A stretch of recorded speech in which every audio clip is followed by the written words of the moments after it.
Welcome back to the Tomahawk. I'm Mike. Matt's up top. Justin's on the bottom. We're going to go over the Nashville series. Hawks won one game, lost the other two. It was, I was really hoping to maybe even take it into overtime to get a couple points. We took it into overtime in the middle game, and we ended up winning that one. Ended up being a thriller. But that's not exactly what we're going to talk about today. We're going to talk about the status of the Hawks right now. They needed to win these games. They didn't. They're moving on to Tampa and Florida and Dallas. A lot of teams, all of them are ahead of us in the standings, and we need points in the next games. Are those points likely? I want to say yes, because obviously being a Hawks fan and running a freaking Chicago Blackhawks podcast, I want to stick up for my team. But is there a possibility that they don't get it? Yeah, there's a pretty big possibility. But nevertheless, they do have a chance of winning. But where do we go from here? We have problems at goalie. We have problems at defense. On the defensive side, I want to say that Adam Boqvist is a problem. We've seen enough of him. He is not playing up to par of where he needs to be. I think the younger guys should get an opportunity to play. Something that me and the guys were talking about earlier is that we just can't figure out why Malcolm Subban and Adam Boqvist are getting so much playing time. And the theory is that I think Bowman wanted to throw this season away. Number one, Jonathan Taves is out. Our number one center is out, and he's dealing with health issues. Number two, we're in the middle of a bit of a rebuild. The guys that are playing are a bit ahead of schedule, so other than Adam Boqvist. And number three, a big thing, the expansion draft is coming up. I don't think that Bowman wanted to take on valuable players and contracts when there's a possibility that we can lose them to the expansion draft. As of right now, Calvin DeHaan more than likely may be a casualty to the expansion draft, but maybe he did not want to throw away talent in the expansion draft. Kind of like what happened the first time when we lost TVR, Trevor Van Riemsdyk. So, guys, two questions for both of you, and you guys can hit them in order. What does the Hawks do for going forward? And number two, do you think that the roster articulation this year is a result of the impending expansion draft? Let's go with you, Justin, first. All right. Question one, what do they do going forward? In terms of this season, Mike, I appreciate your optimism. I wish I had that. I am the eternal pessimist. Plain and simple, they need to win these three games. They're 5 points out. I think Dallas won tonight. So Dallas has leapfrogged them, I believe. I could be wrong, but I think Dallas won. So I don't see them trying to get over Dallas and then also get over Nashville, who Nashville has just put the Hawks through like the, cement mixer. They can't figure them out. So in terms of this season, what I want to see is look at the players that you're keeping around. I want to see what Delia's got. You gave him one game at the beginning of the season. He got blown out and we never heard from him again. I want to see what he can do. I want to see what some of these young guys can do with more time. I completely agree. Boqvist, when he's out there, you don't notice him, and it's not like a good not noticing him, like a stay-at-home defenseman kind of guy. Like Boqvist is here to be kind of a puck-moving offensive defenseman, and I don't see it. So, I don't know if that's because Bowman is not willing to give up on him because that was a Bowman acquisition or a Bowman draft pick, I should say. So I want to see what, keep rotating those kids in and out between Bowden and Kalyanuk and Ian Mitchell. Just keep rolling. See what you got with those guys. So that's number one. Number two, for next season, I think the expansion draft plays a huge role. And they always say Bowman is this like cap geek, cap nerd, cap wizard, cap wizard, if you will. So I could totally see what Seattle is doing or planning. That's got to have an impact on this year, especially with all the other craziness of a shortened schedule and things like that. And the cap I think the cap is pretty much flat now. It's not going to improve or go up. So I think all those things play a factor in what's going on for the future as well. What about you, Matt? I'll keep it short and sweet. I think that we should shut down Kirby Dach, get him 100%. And showcase these guys that are trying to make the roster for defense. And I don't know about Boquist either. I think it's time to move on, honestly. Just cut It the strings. it figures the one that we don't really want to see anymore. That's the one that Bowman wants to keep around. Like I'd love to have seen what Yoki Haru would have turned into, but I heard they're happy with him in yeah. Buffalo. Hey, They're terrible. I'm sure it doesn't take much to be happy in Buffalo. Well, hey, Yeah. we have the illustrious Alex Nylander, so we should be so thankful. Yeah. Yeah. Yeah. And actually thinking about it a little bit more, maybe Delia hasn't played this year and is in the AHL because Bowman doesn't want to make him susceptible to the draft. And that's Could why be a he's tactic, yeah. that's why he's kept Subban up the whole year. Kind of because like a long con. he was, exactly. Like he was like, completely blow yourself out of the water the first game, let's put That him in wasn't even versus fair for Tampa, him. Yeah. No. Yeah. and he got blown out, and we'll just put him in the AHL. Let Subban be susceptible to the draft, and if he isn't taken in the draft, we'll just release him, or send him through waivers, and take it from there. I honestly, man, I think that it makes a lot of sense to me of why certain players have been pushed and other players that have deserved an opportunity have not gotten one. And to be honest with you, it's the only thing that makes sense to me. Yeah. Like I can't believe that Bowman is watching these games and willingly saying this is the best product that we can put out there. Well, who do you think Seattle would claim from us if they're trying to showcase anybody? I hope they claim Strome. Honestly, he's useless on this team too. I think that they would. Claim DeHaan. I think that's where they'll go. They'll go to. That's good for us because that's $4 million off our books. Yeah, in my opinion. Yeah. I mean, I like the guy, but yeah, I do too. If we're gonna rebuild, let's do it right.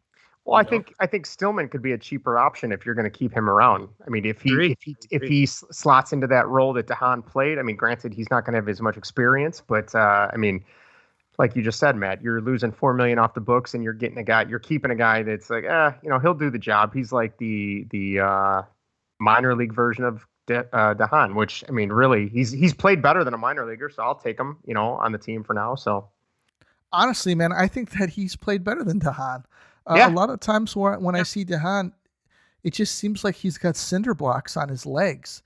It seems like he makes bad decisions sometimes. I mean, he is a solid defenseman, but I wouldn't be destroyed if he didn't make it. No. You're right. It's not going to make or break us. No, not for the long-term future of the team and its success. No.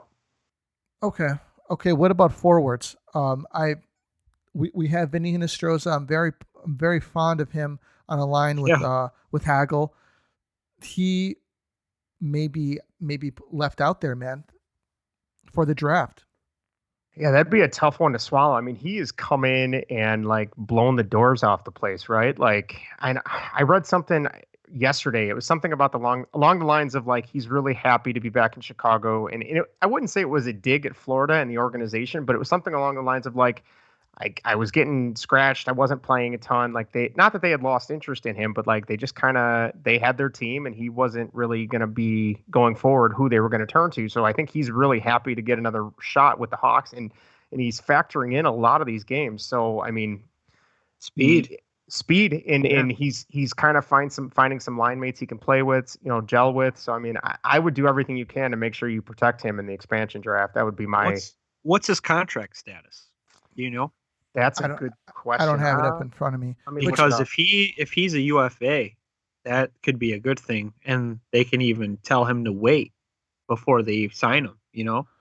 And here's something interesting. This is the second time that he hasn't made it on a Quenneville-led team. Yeah, and I think that this is a Quenneville thing, that he has what he likes. That's it, and he doesn't take talent or see interest in players that don't fit his mold. Now, that being said, Florida's a very successful team. Yes. And he's a very successful coach. Okay. I get that. But, Vinny is in a great situation right now. He grew up a Hawks fan. His girlfriend is from Chicago. Her parents are from Chicago. His family's in Chicago. and he's back home. He's hockey, living the dream that all of us would have wanted when we were kids playing ice and inline hockey, right? Yep. Like, I couldn't imagine it, man. So I looked up. He signed a 1-year deal for $1 million with the Panthers before this season started. So he is a UFA after this season, I believe. So we don't have to worry about them taking him. Okay. He can go wherever he wants. So you can wait till after that expansion draft to sign him. Yeah, you just kind of. If I was a GM, that's what I would do. Yeah. What do you pay him? I give him 2 years, same. 2 years, $1 million. Prove it, like a prove it deal. I'd give him 1.5. Say like, hey, look, we'll give you a little bump. See what you can do. If you last, then we'll talk. We'll pay you. Yeah. Yeah, you'll get paid. Yeah.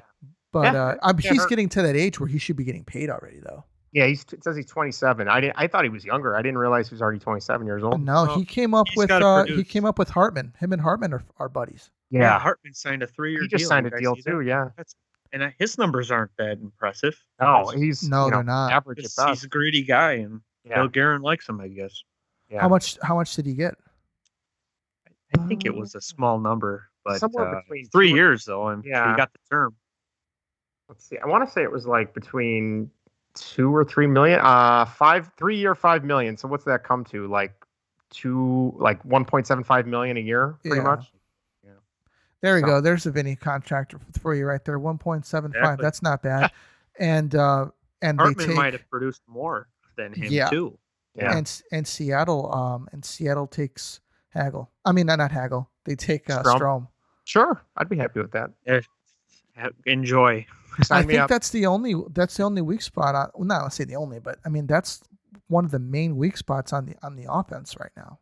To be honest with you, he's supposed to be our number one center because Jonathan Taves isn't in the lineup, and he's not. He's barely cracking the lineup. Yeah, we kept hearing like he's like got amazing chemistry with Kane, Cat. Right? Yeah. DeBrincat. Yeah, DeBrincat. Like, since the Ariados or whatever they played together. Didn't see that this season. No, you barely even noticed them together. You know. Yeah. Yeah. Yeah, it's a shame. No, McDavid and DeBrincat. Yeah, I like him for that, but he's got to come here. Yeah. Yeah. Yeah, it's funny because they said DeBrincat they were looking for his production to go down after McDavid left, and his production actually went up. Mm-hmm. Yeah, this year I'm glad he turned it around too. DeBrincat looks he had a good season this year. Yeah, he might have had maybe a little contract weight on him. Got a new big contract and felt like he needed to score every time he was out on the ice. I would tell you he never lacked for effort though. That's for sure. But I think that he's always given a top line effort or top tier effort, I should say. He needs a line mate that he's gonna get used to playing. Like him and Kane played, a long time, a long stretch, and they played great together. And then they break him up, and yeah, it's just like Kane. You got to get the guy a center that he's going to be playing with every game. Right, exactly. Not flipping the guy, and it's hard. It's hard to do. Yeah. So, moving on. Any news around the NHL that you guys want to talk about? Anything about the league going on? Not in particular. Just keeping an eye on the playoff races. I saw the Leafs won again tonight against the Jets. That looked like it was a pretty good game. That's a potential. Would that be second round series if the standings hold the way they do? The Pacific or the West. I guess it's technically the West now, but that's getting closer to being shored up. Arizona, I don't know how. I don't see them holding on to that fourth spot. I could see somebody else coming in and bumping them off. But yeah, it's exciting. St. Louis won. They beat Colorado today. Wow. Yeah. Wow. Colorado's picked to be the team coming out of the West. Of the West, right? Yeah. I don't underestimate Vegas. I mean, they've impressed me since their existence. They've got so many weapons. And, you have two all-star goalies in Fleury's having a heck of a season this year while Leonard was out. Leonard's back. Leonard is an amazing goalie. I don't see a lot of weaknesses on the Vegas team, so I think they'll be tough. I think a Vegas and Colorado rematch from, was it last season that they played each other in the playoffs, or was it 2 years ago? I can't remember. Maybe I'm making it up as I go. But anyway, having those two play each other in the playoffs this year, if it was would it be a second round? I think that would be an awesome series to see too. So I'm all for that. What about Robin Lehner's comments about the COVID protocols?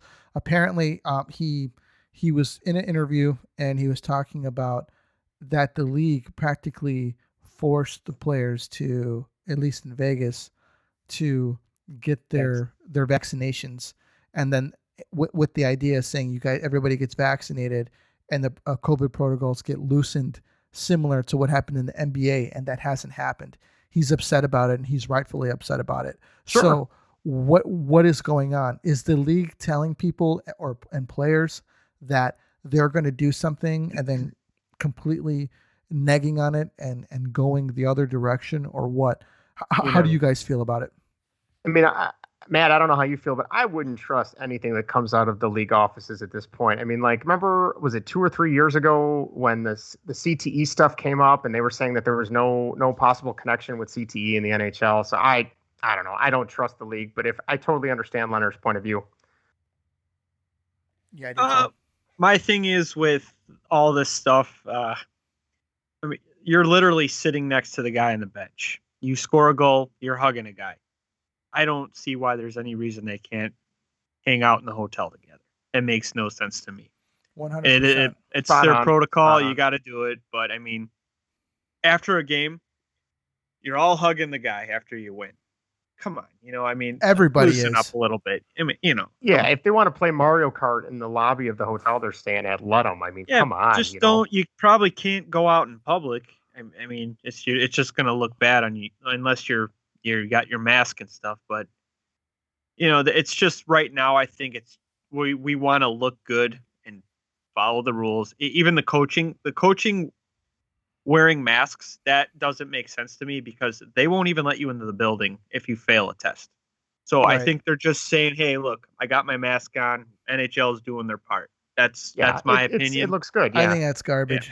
Yeah. It's like our president. He wears a mask and he's been vaccinated like months ago. So, I mean, that's okay. We know you're following the rules, but you're good. Take it off. Let's try to get back to normal here. Yeah. Yeah. But we won't get into politics though, because that's a rabbit hole that spirals down and down. It's the same with the league though. They want to look good, and I understand. Sure. They want to. We're doing our part, But I could see why Leonard's frustrated. Notably, the league, they had no COVID incidents during the Stanley Cup playoffs last year, which is a 2 thumbs up to them. That's awesome. It worked. Yep. Yeah, MLB and NFL had a lot of COVID cases. A lot of issues. I think the NHL did pretty good this year. Except Vancouver, Canada's got they're having a big issue. Yeah. But I think Dallas had a little issue. Minor guys here and there were getting it, but Vancouver probably had the worst of it. But up until that, Canada was doing great. They didn't have anything. They had guys in, no cancellations, no postponements. They were doing good. Yeah. Just it happens. Yeah. So, in closing, the Hawks, they are playing Dallas. Are they playing Dallas coming up? Who do they play coming up? I thought it was Dallas. Tampa?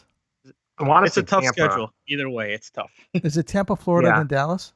That all might, the playoff teams. See. We got Tampa. Yeah, Tampa, Florida, and Florida again. So Tampa and 2 back-to-backs with Florida, then Carolina back-to-back, 3 back-to-backs with Carolina, then Dallas. So okay.